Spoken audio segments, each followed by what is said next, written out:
When a person is joined to Christ and begins to experience the kinds of things we've been discussing, he will, of necessity, remove from his memory all that is unnecessary, and as he does, his consciousness will increasingly change so that even his experience of time and space will be different.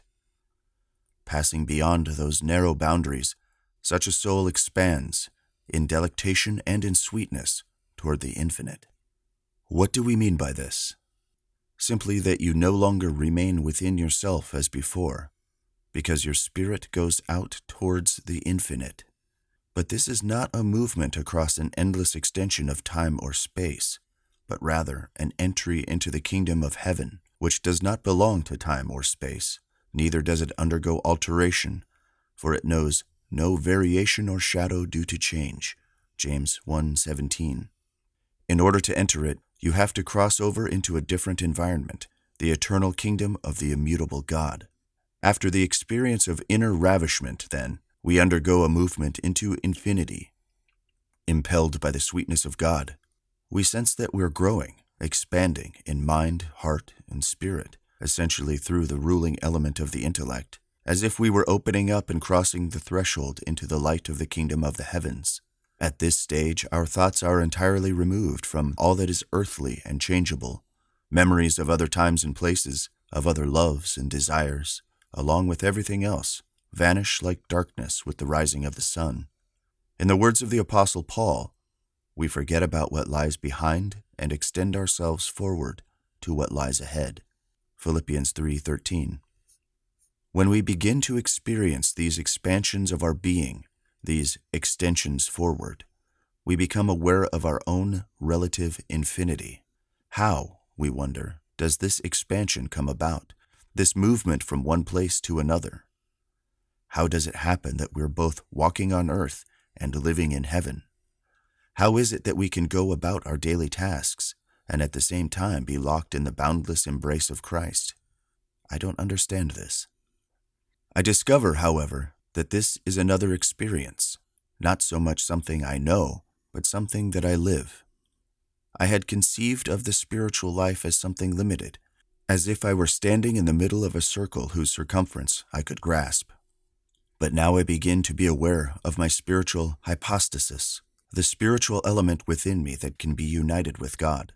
This is the very breath of life placed within me by God. Genesis 2:7. I begin to get to know my deeper being, which is still in sin, but which is expanding toward God. I now have some degree of self-knowledge, some sense of who I truly am. I realize that within me there is a divine element, which broadens and expands like a cloud in the upper atmosphere. At the same time, however, I am confronted with the truth about my life, and I recognize that I am dust. As I cross into the realm of infinite spirit, I catch a glimpse of myself from the perspective of eternity. I see my sin, my selfishness, my passions, my pettiness, my mortality. I weep over all of this, but I also rejoice in the knowledge that my real, deepest self, the breath that God once breathed upon me, Genesis 2:7, will remain with me always, and that God is able to draw it back himself at any moment he pleases. In this way, I come to experience myself as something strange, different, and new. I experience both my spiritual existence and my sinful self, which nevertheless loves God. And through these ravishments and ecstasies, these experiences of God's absence and presence, through the manifestation of my spiritual being, we begin to understand who we are. Who are we? Ultimately, we are what God has created, and not what sin has made of us. We belong to God, but nevertheless we bear the marks of what Satan did to us in paradise, with the cooperation of our own will. Thus both the divine and the demonic can be seen in one and the same person, and yet they are separate. Because they're two different things, even though they coexist, together reside also the old and the new, the earthly and the heavenly, because we are a combination of dust and the exaltation of divine breath. The latter seems strange and alien to me, because until now I did not know about it, but it's also me.